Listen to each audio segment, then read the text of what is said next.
Alright guys, welcome back to the channel, the Duke of SUV. So just like as you guys did see now, in today's video what we'll be talking about is the 2026 Ford Explorer. Yes, I know some of us are familiar with that vehicle, or most in particular the name, but in categorization they have the Ford Edge, Taurus, Focus, Expedition, this Explorer, and so many of them. But in today's video, we'll be focusing on this Explorer. So, what's this 2026 Ford Explorer? In terms of vehicle ranking, the Ford Explorer is a three-row family SUV in the same class with the Highlander, Acura RDS, Volkswagen Atlas, Lexus TS. Yes, Lexus TS, and what else? The BMW. Should I say X7? No. The BMW S5, of course. Yes, it's on the same par with. What makes it stand out again is the unique look that they do give it. In terms of design, I will not like here now. I must say the truth. Americans, yes, do give vehicle a very good design. Like in terms of architectural design, they are among the top vehicle that do give vehicle. That's like, take a look at this vehicle and tell me what you think. You understand? Even from every inch, both from the front grill, headlights, side panel or sidings, and as well as the rear, you could see that they are all beautiful. Even everything, start even the interior now. Just take a look. Seeing those interior, undoubtedly they are among the top line. I know every vehicle do lose best or the same, or depending the one you are siding with, but I must tell you in general, before was the Audi that is taking the lead, but nowadays Audi are no longer taking the lead. Instead, I will give you, instead is this Ford, although that I haven't seen them, Ford, Range Rover, Toyota, Acura, Volkswagen, and BMW, even Mercedes also. But Mercedes, where they normally give out their best is in terms of their design. Sorry, sedan. You understand? Then coming to the, let's talk about the powertrain. Now the powertrain of this what is it? This Ford Explorer. There's something. In fact, the powertrain is 2.3 turbocharged four-cylinder, producing 300 horsepower and 10-speed transmission. Like, this is it again. The Americans, how do they do this? Like, they do love a powerful engine, number one, and they do produce it. What I'm checking is that among all the vehicles that I do review, starting from the Toyota, Volkswagen, this and that, they are all 2.5-liter turbocharged four-cylinder, even the Mercedes as well. But what they normally produce is around 253, 256. Some will come in, some will even combine with the, what is it called? Hybrid, most especially Toyotas. Some of them will combine with the hybrid to give you even the 260 something. But just single-handedly, or how will I put it, they just manufacture one inline four-cylinder turbocharged engine that's capable of producing 300 horsepower. But another thing is what I'm saying. Producing this vehicle with this engine is not the problem. Not is that it's just the transmission. You understand? In every American vehicle you see, though they do have an engine problem always, but the rate of the engine problem is not compared to their transmission. But imagine just 10 speed transmission with four cylinder. They should have do it to it. But anyway, that's just for them. Then moving on, they have up to 4 trims or five. Yes, I think 5 trims. You understand? They do have a two standard powertrain, but this turbo four cylinder is general for the all base model. But there is a line they call an ST line package, or ST. Yes, I think ST, which is the highest of them all.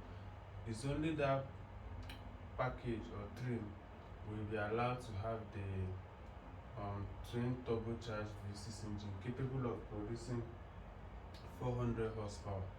You understand? That, yes, it's capable of producing 400 horsepower.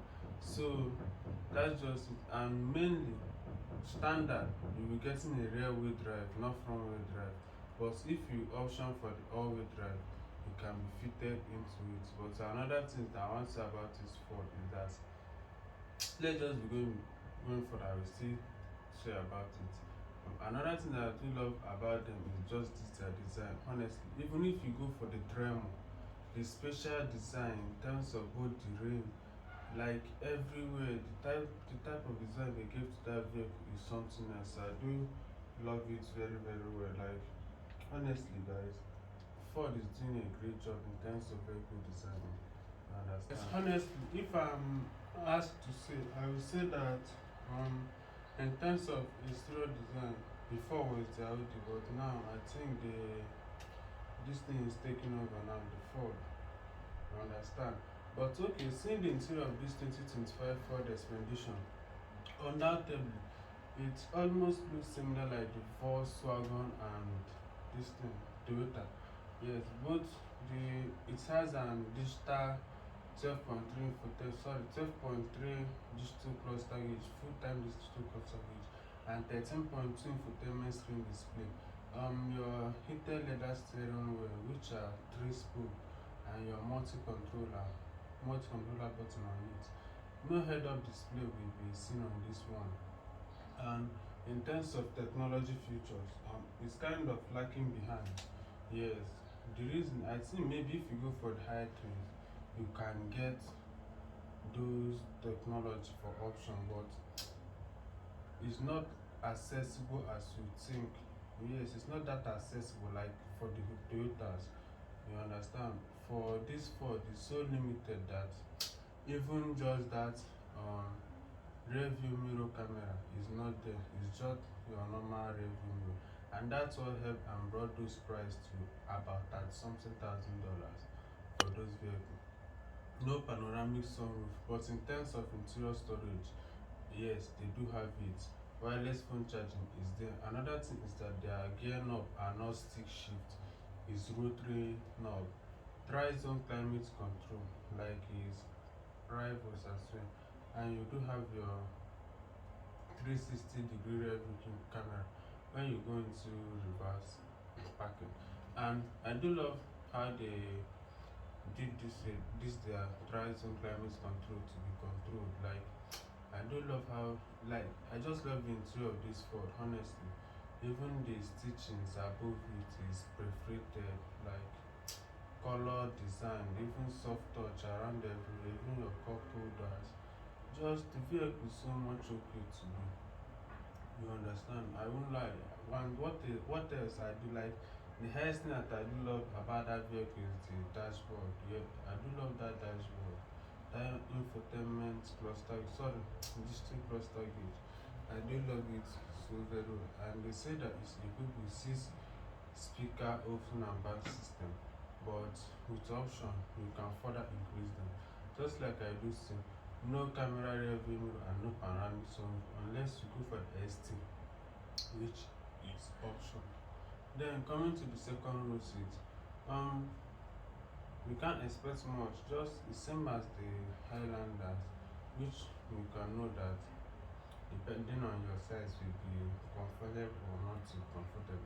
But anyhow it is, the seats are both reclinable and adjustable. But another thing I'm talking about this vehicle now is another thing that I'm talking about this vehicle is the headroom. Yes, seeing the headroom from this side, I don't think they have a very big headroom, honestly. Even if you see the third row seat now, they have more headroom in third row seat than the second row seat, which is not a very good thing. And even for that third row seat, it's not fit for adults, it's just fit for children. And you do have your own climate control there with your USB and phone wireless charging. Optional heated and ventilated seats will be added on this one. Then coming to the trunk capacity, power standard to all of those five rules. And with the third row sit up, you do have your 20 cubic feet. Second row sit down, that's 3 cubic feet. And with all rows sit folded down, you're having a maximum feet of 80 cubic feet, just like its rivals. Yes, just like its rivals. So the Ford Expedition, on the other hand, is not a very bad vehicle. You understand? It's a very good vehicle in terms of depending on what you say. But most people are complaining, like the issues being complained on this vehicle is too much. So we're complaining engine, transmission, technical. And I will say for me, I've not test driven any of this Ford because around here is very rare. But as vehicle technician that have worked on it before, the only thing that I would say that is the main problem with them is the transmission. Honestly, the transmission. I know that their engine can be fault, but in terms of transmission, that is the thing. And this vehicle mainly is suitable for a very long drive, like long way drive, not for interstate or urban cruising. You understand? If you want this vehicle, then you're looking for something like 6 speed or 8 speed transmission, not for 10 speed, because um, those gears need a higher ratio, like higher maximum engine RPM to operate. They can't just sit out in the gearbox, and without those things, it just makes the vehicle feel jerky. So, guys, that's all for today's video. I hope you guys do enjoy the video. Um, Please don't forget, if you are watching this far, don't forget to like, subscribe, and maybe you comment, depending on anything. Just so, guys, see you guys in the next video. Peace out.